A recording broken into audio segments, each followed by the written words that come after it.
Agora sim, boa tarde, gente. Tudo bem? Vamos iniciar o nosso trabalho. Deixa eu ver se o professor Gilmar já está disponível. Esperar o professor Gilmar entrar. Quem aí já leu Machado de Assis? Quem aí já leu O Alienista? Quando que você leu? Uma obra importante, uma obra fundamental da literatura. O professor Gilmar entrou. Dando ele entrar. Como é que tá o áudio para vocês, pessoal? Digam aí para mim, por favor. Olá, Olá, professor Gilmar. Estou lhe ouvindo bem, já digo. Como é que está o áudio para ti? tá ótimo, tudo ótimo. Tá ótimo? Calma aí. Tá. Eu vou pedir também, esperar só mais uns minutinhos. Vou pedir para o pessoal que está entrando, por favor, como é que está o áudio para vocês, pessoal? Tá bem audível? Eu estou usando aqui o fonezinho de ouvido do celular, tá legal? Uhum. Obrigado pelo pessoal que está respondendo ali que tá bom o Tá todo áudio. mundo respondendo que tá Tá, bom? tá dizendo que tá assim. É que deu um tilt agora há pouco quando tu falou ao Ah, eu longe, acho que tá? é por Só para te causa avisar. das notificações. Mas agora eu acho Pode que tá ser. perfeito, que eu já silenciei tudo. Tá, vamos fazer assim. Então a gente faz assim como tá, e se começar a dar falha, eu te aviso, tá? Tá, tu que tem mais experiência nessa coisa assim, né? Eu sou meio Nossa, ainda tacanho com a tecnologia. eu também sou. A única tecnologia que eu gosto é aquela que toca eles Regina nesse país. É, essas coisas aí de música online, isso é a coisa que eu mais amo. Bom, antes de começarmos, o senhor gostaria de se apresentar, professor, né? Já Olá, somos amigos então, de né? longa data, Vamos nos mas apresentar. fale um Tudo pouquinho a seu bem, respeito. gente? Eu sou o professor Gilmar. Eu sou professor em Canoas, mas estamos de quarentena, portanto, as aulas têm sido, né, apenas à distância, né? Eu sou formado em letras, mas também em jornalismo. Eu fiz mestrado também, né, na área de letras e hoje eu faço uma pós, né, em neuropsicopedagogia. Acho que tá bom, né, gente? Senão eu vou ficar com vergonha daqui a pouco, né? Olha Não, só, nós boa. temos pessoas de outros estados nos assistindo. Que Então, maravilha. Canoas, para quem está fora do Rio Ah, Grande é. do Sul, é um município de Porto Alegre, tá? É uma cidade que fica ao ladinho de Porto Alegre aqui. É da Grande Bom, Porto meu Alegre. nome É coladinho. é Grande Coladinho. Meu nome é José Alberto, sou psicólogo, estou fazendo uma pós-graduação em psicologia analítica, psicologia junguiana, e já fazia um tempo que eu e o professor Gilmar queríamos fazer uma live juntos, algum trabalho juntos. Mas ele da área das letras, eu da área da psicologia, o que poderia conectar as duas áreas? E aí, um belo dia, eu tive um insight, bem lá, um insight da psicologia analítica. Estava tendo um cochilo ali, o meu sistema consciente estava relaxando e o inconsciente despejou a frase ou alienista de Machado de Assis para mim. Aí, Gilmar, temos que falar sobre o alienista, claro. Literatura, Sim. loucura, saúde mental, né? Como nós vamos falar sobre um livro, né, são as implicações literárias psicológicas. Para que eu possa falar sobre a parte psicológica, professor, então eu acho importante o senhor começar apresentando o livro, contextualizando uh, aonde que essa história acontece, e depois eu vou falar a respeito de uma análise psicológica. Então eu vou. Fala. Antes, no entanto, antes do senhor começar, eu quero dizer para todos vocês que O Alienista foi escrito por Joaquim Maria Machado de Assis. Ele era neto de escravos aforreados, então ele é negro, né, ou preto, como estamos usando atualmente a nomenclatura correta. Nasceu no morro, ele praticamente não estudou, ele tinha que vender doces nas ruas do Rio de Janeiro com a sua madrasta para não morrer de fome. Ele simplesmente foi um dos fundadores da Academia Brasileira de Letras e seu primeiro presidente. E aí eu começo provocando cada um de vocês que estão aí nos bairros de periferia e nas favelas de todo o nosso país e de outros países. Quantos Machados de Assis nós temos hoje ainda desassistidos pelo governo, ainda esperando serem provocados para trazerem à tona Todo o seu todo o seu talento. potencial Uhum. criativo, todo o seu talento, né, professor? Como Machado conseguiu fazer contra tudo e contra todas as E estatísticas. ele teve Boa uma, live a né, todos. ascensão meteórica. porque ele Bem era teórica. um cara autodidata, ou seja, tudo que assim caía nas mãos dele, ele lia. Portanto, Uhum. lá numa época em que né, em que a França era meio que o centro cultural do mundo, o Machado de Assis Uhum. ele lia em francês, né? Grego também, né? Latim também. Portanto, Uhum. ele traz essas três fontes, né, em todas as suas obras. Ora como um movimento de, né, elogio, ora como um movimento de crítica, né? O Machado de Assis, ele é considerado, mas é pela crítica de hoje em dia, um dos inventores é do conto moderno, né? Isso hoje em dia, porque Uhum. porque boa parte da crítica antes assim pensava, né, mas que o grande assim, né, mentor assim do conto moderno era o Anton Chekhov. Mas só que Uhum. o Anton Chekhov, ele fez coisas assim no conto cerca de cerca de 20 anos depois dos contos do Machado. Mas só Uhum. que ele teve algo a favor dele. Ele era perto da França. E tudo que era lançado na França era meio que catapultado ao mundo, né? Porque França, Paris, era meio que o termômetro cultural do planeta. E, e o pobre Machado não estava na França, né? Ele estava no Rio de Janeiro, no Morro Santa Teresa, né? Lutando, né? Mas para ser alguém. E os contos dele, mas só foram assim, né? Reabilitados como assim os criadores, né? Mas é do conto moderno, né? Somente no século XX. E isso, né? Isso mais ou menos uns 30 anos, né? Não é Sim. algo, né, antigo. Mas qual é a principal característica do conto moderno? É que, Só para o pessoal que está entrando agora, professor, desculpa interromper. fala, Ó, eu estou usando essa edição aqui essa da edição editora é Ática, muito do linda. Alienista, Eu estou usando uma tá? bem Ela, velhinha, ó, o professor está usando aquela outra ali. Tem também essa versão aqui do professor Sérgio Luiz Fischer, né, para comentada. neoleitores, então tem comentadas duas. Então, tá? Gente, esse livro aqui, ele não custou R$ 89.000. Ele Não. custou apenas R$ 10 e qualquer um pode ter Vocês acesso a ele, podem né, comprar, professor? gente, pelo amor de Deus, vocês leiam esse livro, porque Leia, leia. é garantia de, assim, riso, é garantia, mas é de tu pensar coisas sobre hoje em dia também, né, sobre esse Sim. nosso espectro de ciência e de verdade e de mentira, e também uma crítica mordaz à política. Então, voltando ali, né, qual é a principal característica do conto moderno? Essa palavrinha aqui que todos vocês devem conhecer. Eu vou pôr no quadro, só que aí depois eu vou inverter a câmera, porque o Instagram ele faz um espelho. É aula, gente. Aproveitem. Aula de nível Ironia. acadêmico. Vocês já ouviram essa palavra, né? Ironia. Vocês sabem de onde vem essa palavrinha?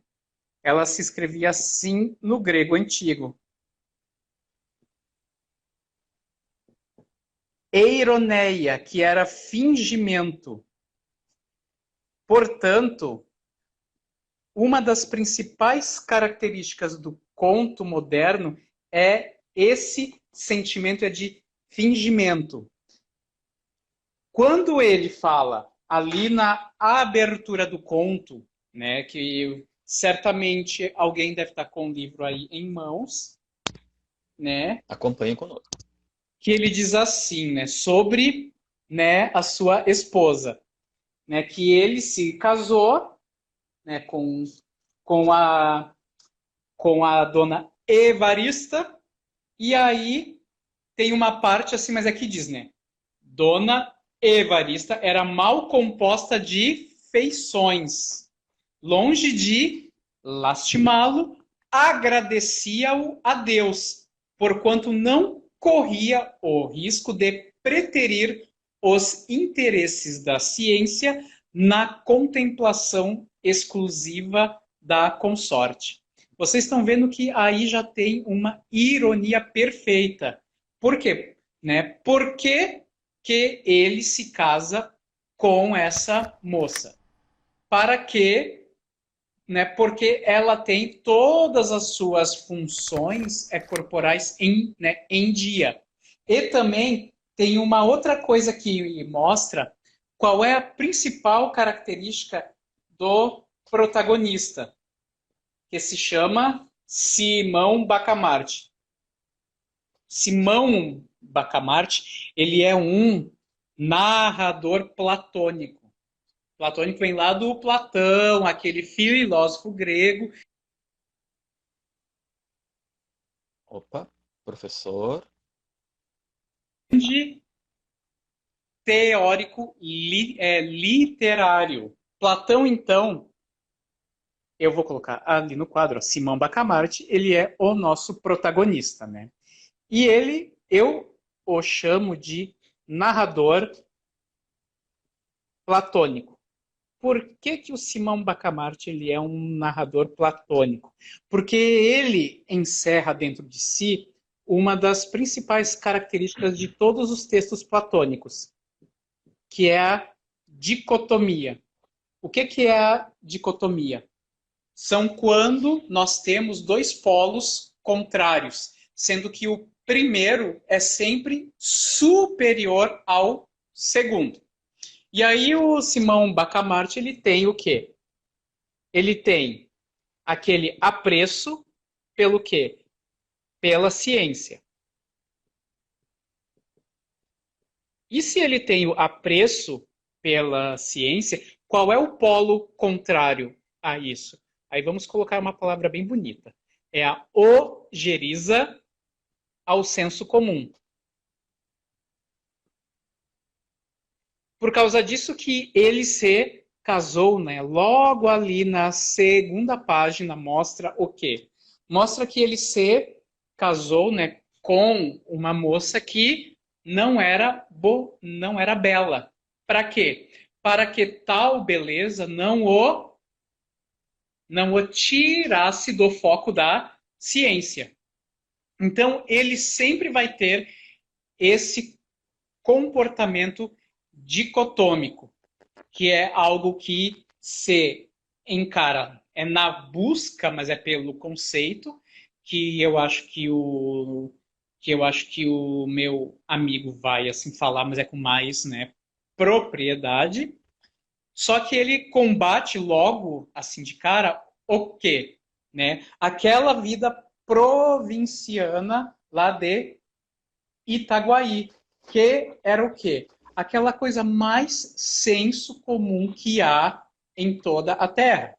Sempre tem o quê? Isso. Alguém que é fofoqueiro, né? Alguém que gasta o seu dinheiro à toa, né? Alguém que assim se prende muito, né, aos seus bens materiais. Aí ele vê isso como o quê? Como as manias. Só que as manias, né? Isso aí também remete ao grego, porque mania em grego quer dizer doença. Então, qualquer tipo, mas é de mania extremamente forte, mas é que ele olha, ele já encarcera todo mundo na Casa Verde.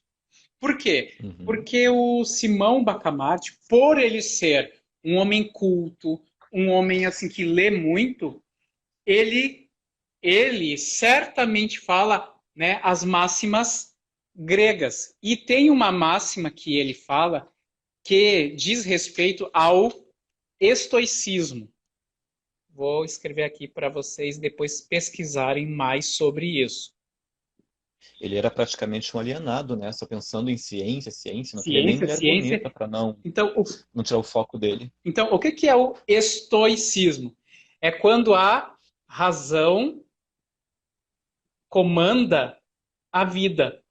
Ou seja, tu não se deixa levar pela paixão, né? Qualquer tipo de coisa, mas é que tira isso aqui, né? Tira isso aqui, é da linha mestra, é da vida, mostra que tem que ser extirpado. Aí ele, Uhum. dono assim, né, mas é da ciência, né, em uma cidade minúscula, ele se acha mas no direito de extirpar qualquer tipo de coisa que tire, né, a sua meta da razão. E também, ó, toda essa parte mais do Simão Bacamarte, né, em pleno século XIX, né, a gente tem que agora analisar a parte política desse livro. O que estava em jogo no século XIX? O cientificismo. O Uhum. cientificismo lá no comecinho do século, né, XIX mostra o quê? Mostra que apenas a ciência poderia, né, conduzir o mundo ao progresso. E, portanto, isso teve uma contrapartida filosófica. Então, ali, ó, Uhum. século XIX, nós temos o cientificismo, que é o quê? O culto à ciência. E muitos filósofos pensavam que a ciência era o último estágio pelo qual todas as sociedades passariam. Isso aí deu origem ao positivismo. O positivismo, então, é a supremacia da ciência sobre duas fases anteriores. A primeira é a teologia, que é o quê? A crença lá naquelas explicações, né, de mitos e de deuses, e a metafísica,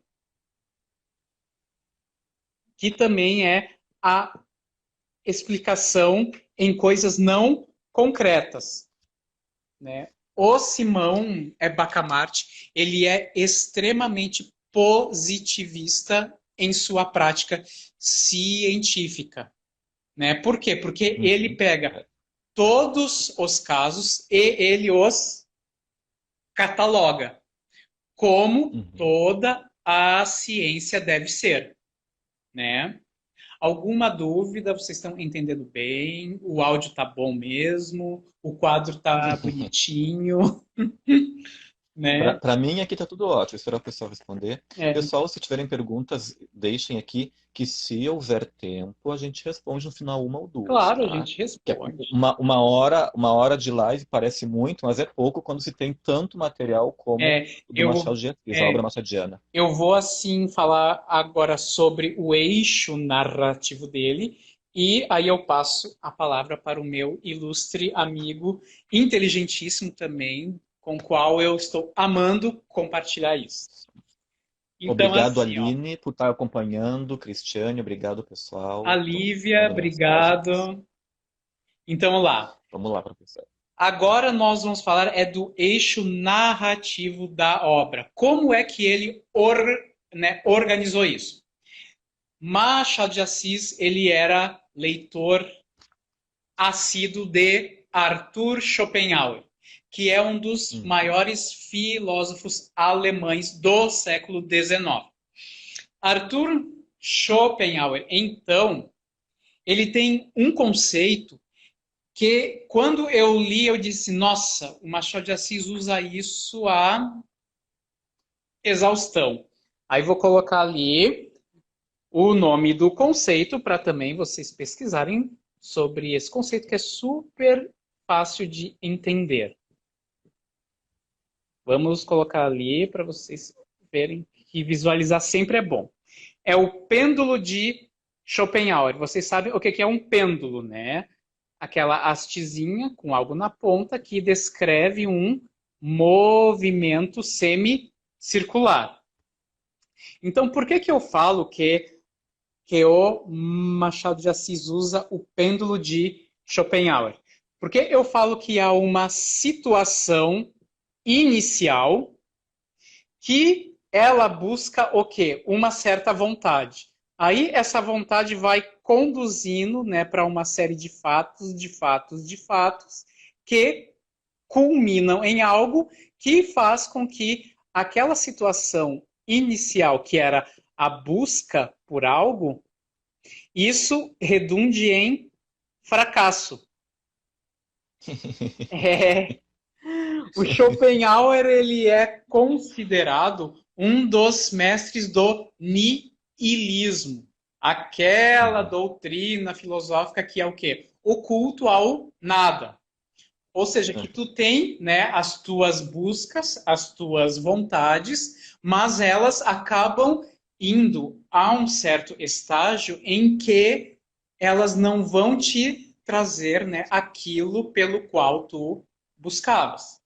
Aí tu acaba voltando para onde? Para o teu estágio inicial. Aí tu voltas o quê? Para teu estado de eterna busca, de eterna vontade. Então ele mostra isso. Uma enantiodromia, como diria Jung. É, niilismo é assim, é o, né, nadismo. Nadismo. Aí o Simão Bacamarte, ele tá o quê? Ele tá, né, com aquele pensamento, né, estoico, que é o quê? A razão é o guia da vida. Aí, portanto, ele vai encarcerando todas aquelas pessoas que fogem desse pressuposto. Só que aí ele põe dentro ali da Casa Verde quase toda a população da cidade. 4/5, que lá pelo, que lá pelo meio, mas é do livro, ele diz que 4/5 estavam presos na Casa Verde. Ou seja, 75%, gente, estavam presos na Casa Verde, vê se pode.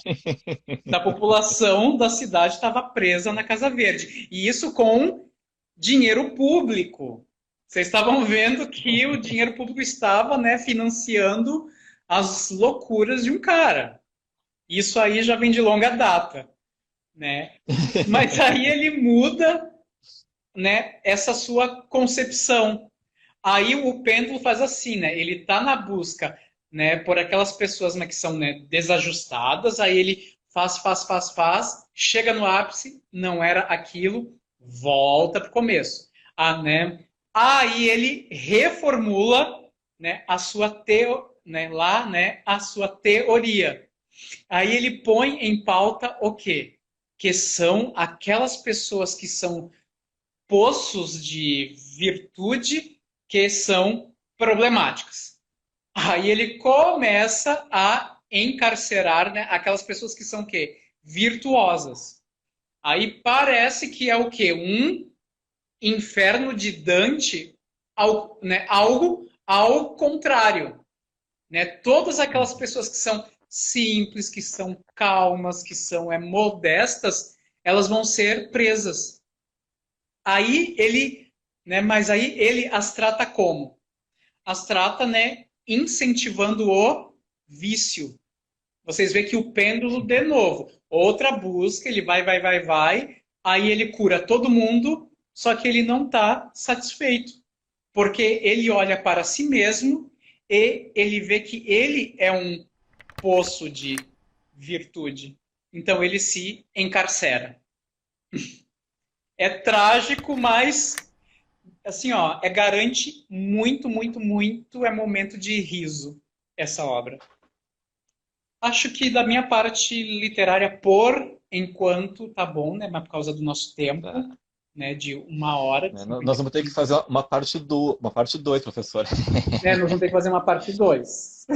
Porque é um texto muito rico e o que surpreende no É muito Machado de rico. Assis é que uma frase, às vezes, tem todo um universo que o Machado de Assis expõe naquela frase. Um parágrafo, parece que cada parágrafo é um livro em si, né? Mas é muito engraçado e muito contemporâneo e muito atual. E eu fiquei chocado, então, indo agora para minha fala, a parte da psicologia, que é a parte que me toca. né? É muito moderno, tem conceitos em Machado de Assis, no Alienista, que foi escrito em 1881, mas foi lançado num livro de contos, se eu não me engano, o Folhas Avulsas, isso? Papéis avulsos. Em 1800, Papéis Avulsos, isso, em 1882. E eu não sei, a minha curiosidade é da onde que ele tira essas ideias, que só vão aparecer na psiquiatria, na medicina, décadas depois, né? Então, ele é um precursor, tá? De algumas questões psicológicas, numa época que nem se aventava isso. Buenas. Para psicologia, para saúde mental, para psiquiatria, primeira pergunta que a gente faz é a seguinte: quais informações de psiquiatria e saúde mental Machado de Assis tinha à sua disposição para poder escrever sobre saúde mental? E foi o autor da literatura clássica brasileira que mais escreveu sobre saúde mental, em Quincas Borba, o próprio Alienista, Memórias Póstumas. Sempre tem momentos em que ele brinca com a saúde mental, ou que ele faz sátiras, ou que ele, de algum modo, faz referências a isso. Quando Machado de Assis morreu, sabemos que em torno de 200 livros foram roubados de sua biblioteca. Né? Coisas do Brasil. Então, não se encontrou na biblioteca de Machado de Assis livros que tratassem sobre saúde mental ou psiquiatria. Muito embora ele tenha sido contemporâneo de Freud, quando Machado estava vivo e quando Freud estava vivo, as obras do Machado de Assis já haviam sido traduzidas para inglês e alemão, por exemplo, então já estavam disponíveis na Alemanha. Até onde a gente sabe, parece que Freud não o leu, que foi uma pena. Tá? Então, para nós entendermos a origem dos conceitos de saúde mental que o Machado de Assis usa em O Alienista, nós temos apenas o livro, né? E é do livro que a gente tira, que a gente faz esse rastreio. Então, nós vamos ver que no texto do Alienista, nós encontramos termos usados por grandes nomes da medicina e da psiquiatria europeia da segunda metade do século XIX, especialmente da escola francesa de medicina. Isso a gente encontra em termos como a mania das pedras, a mania santuária, a demência dos touros e a mania de grandeza. Esses termos, eles começam bem na origem ali da saúde mental, da psiquiatria, onde começam grandes vultos, professor, e nossos ouvintes, né, da história da medicina, a formular, a construir o que viria a ser anos mais tarde a moderna psiquiatria e a psicologia. Esses termos que eu citei, eles vêm de autores como Pinel, Esquirol e Morel. Tá? Então, é bacana poder rastrear os termos que Machado usa até esses autores. Então, só porque o Machado não tinha livros de medicina na sua biblioteca, não quer dizer que ele não tenha consultado esses autores. De algum modo ele consultou, sabe-se lá onde. Tá? O Esquirol foi um psiquiatra francês que cunhou o termo alucinação, por exemplo, que é fundamental hoje, né, que a gente usa ainda hoje na psiquiatria e na psicologia. Ele foi discípulo de Pinel. O Philippe Pinel, ele é considerado o pai da psiquiatria, porque ele, ali pegando todo o pensamento e a ideologia da Revolução Francesa, ele entende que os loucos de então eram pessoas que sofriam de saúde mental, que sofriam de alguma doença, e deveriam ser tratados de um modo humano, a humanização da saúde mental, e não serem tratados com violência como se fazia até então. E essa violência que ainda existia no período da Revolução Francesa, e que o Philippe Pinel acaba com ela, ela vem lá da Idade Média, ainda a herança de um pensamento religioso que queimava as bruxas, que queimava os loucos. Né? Quando uma pessoa tinha lá uma alucinação, eu estou vendo os anjos, ou eu estou vendo um bicho não sei aonde subindo pela parede e não tinha nada ali, né? Como é que se via isso? Ah, é um pacto com o demônio, é um demônio que ele está vendo, e hoje nós temos todo o entendimento da esquizofrenia. Então, o Philippe Pinel, ele é muito importante porque ele seria o precursor de uma pré-reforma psiquiátrica muito antes de se falar disso. Tá?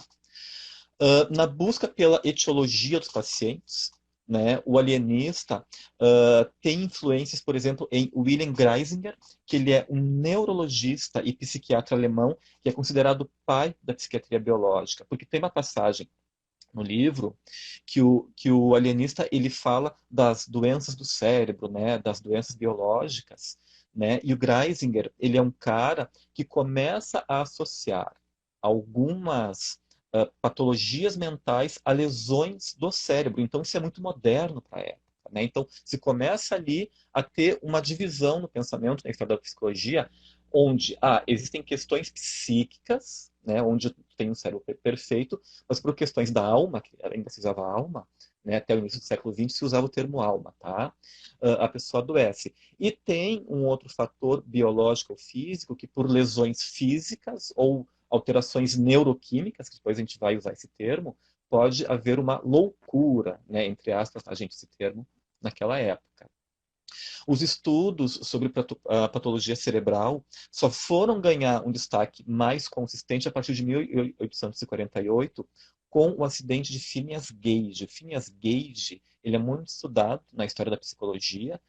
Ele era um funcionário das ferrovias norte-americano que teve um acidente de trabalho e uma barra de ferro de 1 metro entra pela sua bochecha esquerda, atravessa o globo ocular, atravessa o pré-frontal, o lobo pré-frontal do cérebro e sai do outro lado.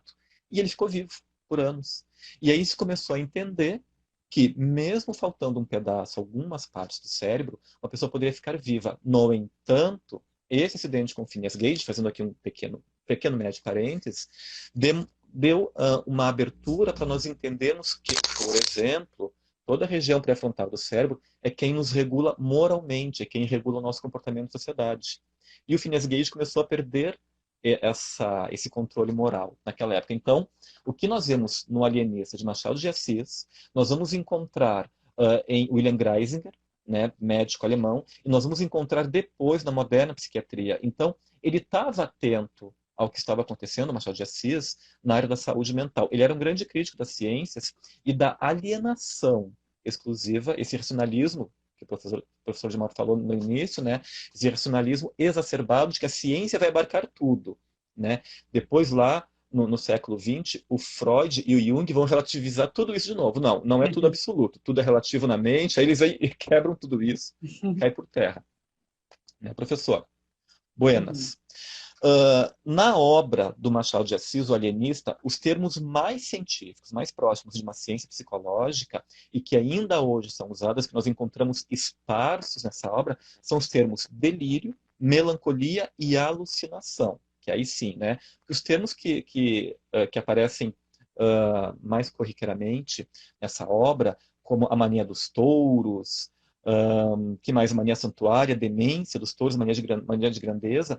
Isso ficou mais uma linguagem popular. Atualmente não se usa tanto. Mas, de novo, como eu disse antes, vinha da origem da medicina, da origem ali, quando se começa a formular um pensamento a respeito do que seriam o que hoje chamamos transtornos mentais.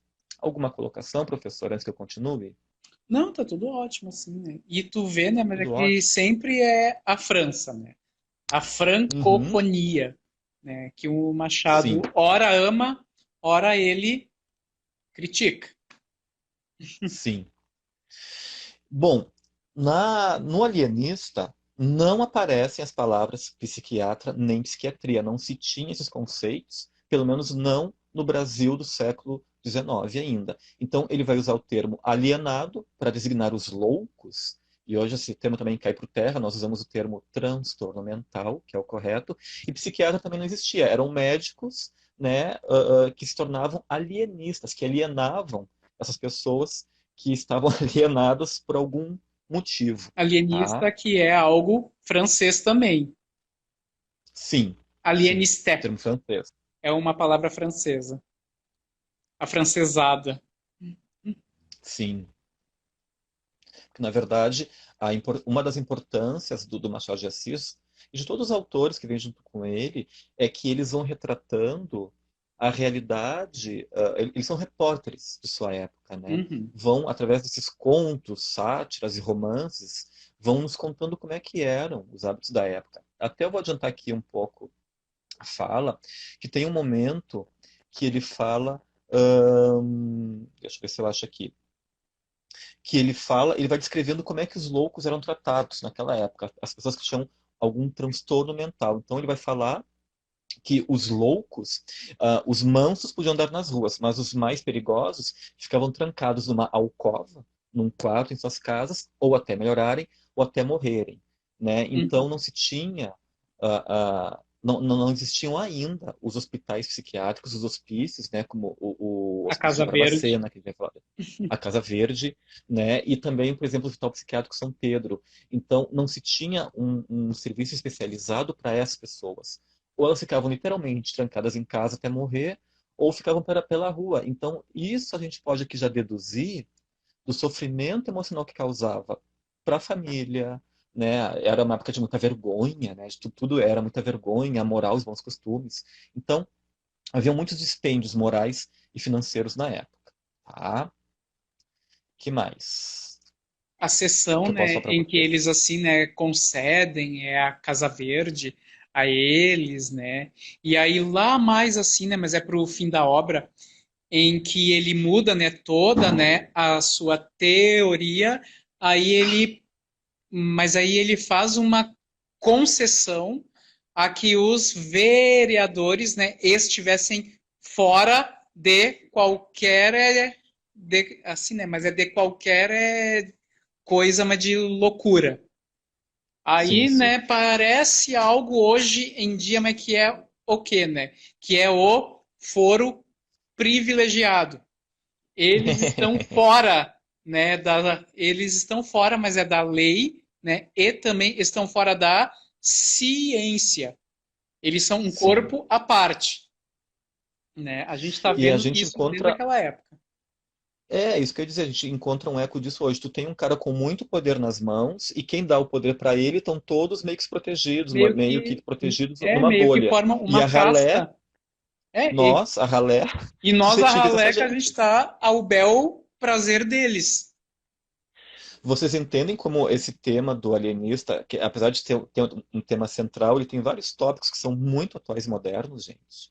Hum. Uhum. Bom, continuando aqui, nessa história, o alienista ele está muito focado nas doenças, o que era muito normal no século XIX. Tu tinha uma preocupação maior com a doença do que com o paciente, tá? Foi o Pinel quem acaba com isso e começa a direcionar o foco para as pessoas, para os pacientes. E nessa questão nós vemos uma grande crítica aos cientistas que tudo sabiam a respeito das doenças e vem de uma época isso em que não se tinha grandes conceitos, ou conceitos bem formulados. Então, aquele que analisava um doente definia um conceito, uma palavra, e todos tinham que usar aquilo ali. Só que tu tinha muitos conceitos e muitos termos para a mesma coisa. Depois que vai se uniformizando, vai se limpando esse terreno poluído de tantas cacofonias científicas, digamos assim. Tá? Os cientistas da época tudo abarcavam, mas eles estavam muito mais focados no próprio reconhecimento do que ajudar as pessoas. Mais para frente, tem então essa mudança no pensamento de Simão Bacamarte, onde ele resolve soltar todos os loucos e defende que para serem internados precisavam ser observados por um longo tempo.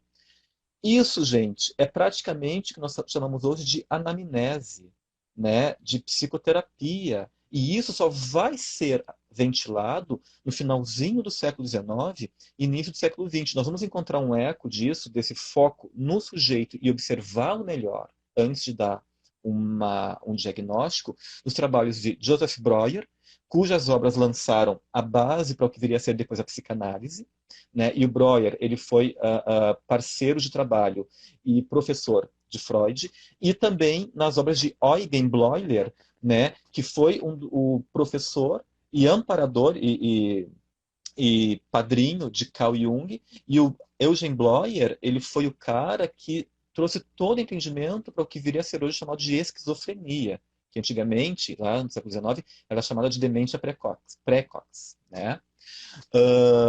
Que aí depois o Jung e o Freud vão fazer isso explodir no mundo todo com as obras de referência que eles têm, né? O Freud na interpretação dos sonhos em 1900, o Jung com os símbolos da transformação. Eu estou aqui com meus livros, né? Esses itens de elite. Vou mostrar para vocês aqui, ó, Esses gente. itens de É, elite. eu não sabia que era rico, então é maravilhoso chegar numa idade e quando vem alguém diz que tem itens de elite. Olha que maravilha, cada um custando 89 mil reais. Eu sou rico, não sabia. Enfim, voltando aqui para o nosso termo, tá? O Machado de Assis, com esse termo, com todas essas ideias que ele vai trazendo no alienista, ele antecipa de modo muito moderno, então, o que viria a ser chamado de psicoterapia, E a psicodinâmica do psiquismo, gente, isso é muito moderno. De onde que esse cara tirou essas ideias? Da onde? Né? E aí o professor Gilmar falou ali Schopenhauer, né? Tem também algumas coisas de Kant, e o Kant ele deu uma contribuição muito grande para a área da saúde mental. Né? Os grandes mestres de Carl Jung, por exemplo, foram Schopenhauer e Immanuel Kant. Né? Então, é muito bacana poder cruzar esses saberes. Alguma colocação, professor, até aqui? Não, não, tá tudo ótimo. Tô amando, tô até, né, já pegando Só esses não vai nomes chorar. já para eu comprar livro também. Itens de elite, porque nós somos Itens de elite, ricos. vamos lá. Olha, gente, item de elite, tá? R$ 10 no Sebo Balai Digital em Porto Alegre. Você encontra em qualquer sebo do país, ok? Estantevirtual.com.br. Vocês podem, Estantevirtual.com.br. assim, ó, pegar toda a obra do Machado por 5, 10 reais. Inclusive, tem as cartas do Machado de Assis, estão distribuídas em 5 volumes, Uhum. de tanto que ele escrevia para tanta gente, tá? Então, vale a pena. Depois eu vou mostrar para Na você a obra. obra dele completa que eu tenho porque eu sou rico. Ah, meu Deus, eu não sabia disso, morri de inveja aqui. Tudo bem. Né? Um dia eu chego nesse nível de riqueza que o senhor está. Olha só, no livro do alienista, Machado de Assis, o alienista ele vai sugerir manipulação do ambiente para o tratamento da saúde mental. Quando ele traz essas ideias, ele está falando do que hoje nós chamamos de socioterapia e de psicodrama, gente. Gente, isso não existia quando Machado de Assis escreveu esse livro. Então, aqui no Alienista, nós temos ideias embrionárias do que viria a ser chamado de psicodrama e socioterapia. Tá? Aonde é que a gente vai encontrar isso? No capítulo 13, chamado Plus Ultra. Tá certa a pronúncia? É isso mesmo, professor? Hum? Plus Ultra, é Plus essa a Ultra, pronúncia? Capítulo mais 13? além. É latim. Mais além, tá? Em que trechos? Abre aspas. Às vezes bastava uma casaca, uma fita, uma cabeleira, uma bengala para restituir a razão ao alienado. Isto é psicodrama, quando tu altera o ambiente com elementos físicos, uma peruca, uma roupa, uma encenação, para levar a uma encenação psíquica de uma situação mal trabalhada e que vai levar à restituição, digamos, entre aspas, da saúde mental do sujeito. A socioterapia também tem o objetivo da recuperação dos pacientes através de uma reintegração gradual do sujeito na sociedade. Isso é precursor depois dos trabalhos que os grandes reformadores da psiquiatria trouxeram no século XX. Isso não existia, não se falava em reforma psiquiátrica e em reintegração dos doentes mentais na sociedade quando surge esse livro. Este cara é um gênio ou era um visionário. Né? Uhum. Olha, por pouco ele não virou psiquiatra ou Machado de Assis, né? Porque, Olha, se ele enfim, tivesse mais uns 20 anos de vida, acho que ele olha, certamente, mas seria chamado mas por alguém lá da Europa. Ô, seu Joaquim Maria, vem cá. Vem cá, seu Joaquim Maria. Vamos conversar e de ele é, perto. ele é considerado o maior escritor brasileiro por críticos do Brasil e de fora do E de Brasil. fora do Né? Brasil. Enfim. Tem um, tem um crítico norte-americano, acho que é o Harold Bloom, que ele fala, né, assim, né, mas é dos que ele fala, né, mas é dos maiores ícones literários do mundo. E tem um que é da América Latina, que é o Machado de Assis. O único que ele Sim. pega da América Latina. E da língua Sim. portuguesa só, né, só são dois. Ele e o Camões, só, né, para esse crítico Eu, eu, literário. eu vou falar só mais um pouquinho aqui, mais uns 10 minutos, 5 ou 10 minutos, e depois vamos ouvir para perguntas. Quem tem pergunta já manda aí, gente, que podendo a gente responde, tá? Pergunta para mim ou para o professor Gilmar, ok? Então, continuando aqui, só para dar uma fechamento, nesse mesmo capítulo 13, Plus Ultra, ele fala em atacar de frente a qualidade predominante. Suponhamos o modesto. Ele aplicava a medicação que pudesse incutir o sentimento oposto. Gente, isto aqui é o que o Jung vai falar nos anos 30 e 40, especialmente nos anos 50, em 1857, no livro Psicoterapia, tá? Sobre a postura unilateral do ego e da consciência, que é o que nos faz adoecer mentalmente, que é o que nos faz desenvolver um transtorno. Essa ideia de aplicar uma medicação oposta ao humor do paciente é o que o Jung vai defender só nos anos 50, sobre deixarmos de ter um pensamento unilateral, puramente egóico, e tentarmos prestar atenção na subjetividade interna para tentar sentir o que o inconsciente vai nos dizer. Aqui na obra do Machado de Assis, nós temos, de modo bem subjetivo, a ideia do inconsciente embrionada. E isso não se falava ainda na época que Machado estava vivo. Quer dizer, que ele escreveu esse livro aqui. O inconsciente pessoal, o inconsciente coletivo, só vai surgir na obra do Freud no finalzinho do século XIX. Esse livro já tinha sido lançado, então tu vê que, de novo, é um cara, ele é um gênio também por esse motivo. Tá? Nós tínhamos que ter uma universidade, professor, a Universidade Machado de Assis. Universidade, não só um curso. Uhum. Universidade Machado de Assis para estudos da consciência humana. Não, é bem Estou dando ideia. provável. Tá? Alguém tem alguma pergunta? Não vou ficar me estendendo muito, que faltam 15 minutos aqui para acabar o tempo, na verdade 10, que a gente tem que encerrar daqui a pouco essa live, não derrubar. Impressionante, o Carlos César Menezes está falando, sim. Nós temos muito mais coisas para falar aqui a respeito de saúde mental, que eu encontrei no livro do Alienista. Né? O professor tem outras coisas, mas o nosso tempo é curto, gente, É, infelizmente. Né? Riqueza literária, o Freitas também está falando ali, sim, muito. E é um livrinho de 40 páginas, pouco mais que isso. sim. Né? Para vocês verem como nós Ó, o Carlos temos. César falou algo bem interessante, ó, a percepção aguda da alma humana. Né? O Machado de Sim. Assis, né, durante boa parte, assim, uma crítica tola, disse que ele era um, escritor, alienado do Brasil, é que ele era muito, Uhum, afrancesado, uhum. mas essa coisa que o César, é que o Carlos César falou, isso aí mostra mas que ele é o quê? Que ele é atemporal, Sim, né? Ele não é é preso, atemporal. a uma escola, a uma estética.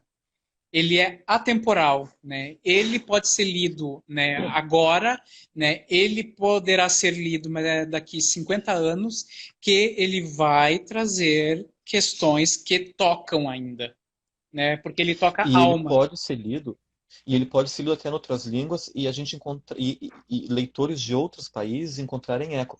Quando vocês leem, vou fazer aqui um parênteses, tá, gente? Pessoal que está Gostei assistindo, muito do que depois o esse Carlos vídeo vai estar César disponível. falou. Também gostei. Obrigado, Carlos. Depois essa live vai estar disponível no meu canal no YouTube, Psicologia e Café, e no canal do professor Gilmar, que é qual professor? Ai, o meu o meu canal tá sem nome, gente. Vê se pode. Tá, ele vai arranjar o nome, é o canal do professor Gilmar. Gente, olha Ah, só. Vocês devem conhecer, claro, Memórias Póstumas de Brás Cubas. O que conta essa história? Um morto, dando spoiler, tá? Para quem ainda não leu. Um vale morto a pena. começa a contar a sua história e, na verdade, isso é um pretexto para, sem filtro algum, denunciar as hipocrisias da época de quando ele estava vivo, naquele Brasil que é do período qual, professor, mais ou Do menos, que se passa período ali? do Segundo Reinado. Segundo reinado. Tá, É. então, guardem isso. Um morto contando a sua história, que na verdade é um pano de fundo para denunciar a hipocrisia do segundo reinado. Ponto. Aí nos anos 90, os americanos que se acham donos do mundo plagiaram essa história, não tem como falar de outro jeito. A Beleza Americana é um plágio de Memórias Póstumas de Brás Cubas. Beleza Americana, que ganhou o Oscar de melhor filme, é um morto contando a sua história pregressa, que é um pano de fundo para contar a hipocrisia da sociedade em que vivia. Sim, Gente, se isso não é plágio, desculpa, eu não sei o que é. Tá? Vejam Beleza Americana, o filme, e leiam o livro do Memórias Machado de Póstumas de Assis, Brás Cubas. Memórias Sim, Póstumas de Brás Cubas. É plágio, pelo amor de Deus! Ou sim. pode ter sido uma pura coincidência ou sincronicidade. É Vamos um deixar assim, típico vamos dar homem de direito classe à média, dúvida. é bem assim, né? É um típico homem, mas é de classe média, que ele, assim, não fez nada de interessante na vida, e ele se frustra de todas as formas possíveis, e aí ele acaba contando as coisas dessa vida dele mediana, ou seja, medíocre. Eu quero encerrar aqui fazendo uma provocação e lembrando algumas O coisinhas, tá, senhor professora? A gosta minha de fala aqui. provocações. Adoro, adoro, porque é isso que nos incentiva ao progresso e à evolução, né? Isso, tem que Senão ter nós o ficamos. desequilíbrio. É Se a gente ficar Piaget. parado no mesmo lugar, né? É Piaget, tem que ter No o livro, desequilíbrio. no capítulo 6 nós temos a rebelião, né? Chamada Rebelião, tem a revolta dos canjicas, né? Porque o apelido do barbeiro era Canjica. canjica. E aí, por que que houve essa rebelião? Porque um homem de muito poder, o São Bacamarte, com a proteção da Assembleia, começa a oprimir toda a cidade, né? Então a cidade não aguenta mais, vamos acabar com essa porcaria aí que está acabando com a gente. Isso me lembrou, caros amigos, que entre 1831 e 1840, o livro foi lançado em 1882. Então, o Machado de Assis, mais uma vez, é precursor aqui, tá? De uma revolta, de uma revolução.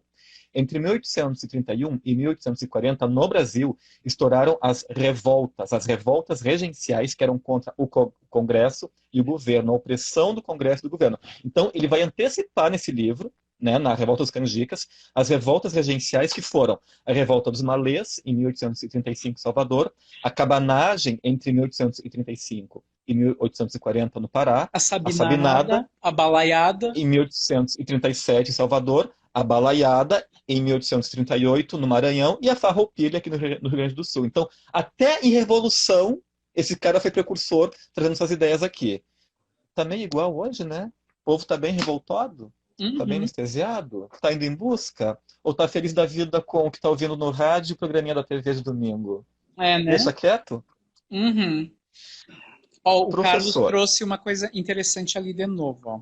Hum, Existe uma que ela... entrevista da Nilce Silveira em que ela fala que Machado foi um dos professores dela para entender a psique humana. Ai, que Muito delícia legal. isso, gente. Com certeza, com certeza. Eu tava lendo, alguém postou esses dias numa rede social que o Rubem Alves foi seu terapeuta através dos livros. Olha que lindo isso, né? Uhum. Os nossos autores também, enfim. E o Machado de Assis também tem, né? Ele tem, né?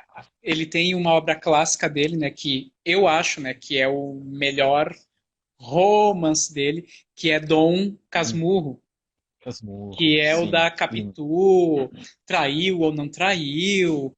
Mas isso aí mostra o quê, né? Que o narrador dele sabe tudo entre aspas, mas ele é o quê? Não confiável, porque Sim, mostra assim sim. doses cavalares de, né, ironia, desconfiança, né? Esse livro também vale muito a pena, mas só que cuidem ao lê-lo. Assim, ó, vejam quem é que está narrando, né? Que é Uhum. o Bentinho, né? Vocês confiariam, né, em alguém cujo nome é Bentinho? O Inho, Ah, professor. o Inho não é Aqui a só gente. de tamanho, o Inho é de, né, maturidade, de coisas assim. Ele é um velho, mas ele não tem o quê? Maturidade. E isso que é gostoso do Machado, ele não entrega o ouro, né? Ele te Ele não deixa livre entrega. para tu pensar, para te provocar mesmo, É, né? ele Então, provoca, ele é, provoca. é bom isso. Ele é Olha só, maravilhoso. nós temos que encerrar, né? Temos Sim. que ir para os nossos finais. Eu quero, antes de encerrar, agradecer ao meu amigo Arthur Moreira, professor também, lá do Rio de Janeiro, que me mandou gentilmente esse material, A Psiquiatria de Machado de Assis, de José Leme Lopes, da editora Agir, uma edição antiga. Na verdade, eu tenho aqui uma impressão que eu fiz de material que ele mandou em PDF, né? Porque às vezes o livro de elite não está disponível para a gente comprar, então tem que piratear o produto de elite, tá? E aí, o produto de elite que nós não tínhamos acesso foi aqui, ó, impresso, tá? Então, obrigado, Arthur, por ter me mandado, que foi, me deu muito material para essa live. Não falei nem um terço que a gente tinha para falar. Vamos ter que fazer uma segunda parte. É, vai ter que ter a parte 2. A saga continua. A saga O continua. retorno de Jedi. Professor Gilmar, obrigado pela parceria. Eu que Obrigado a todos que agradeço. entraram.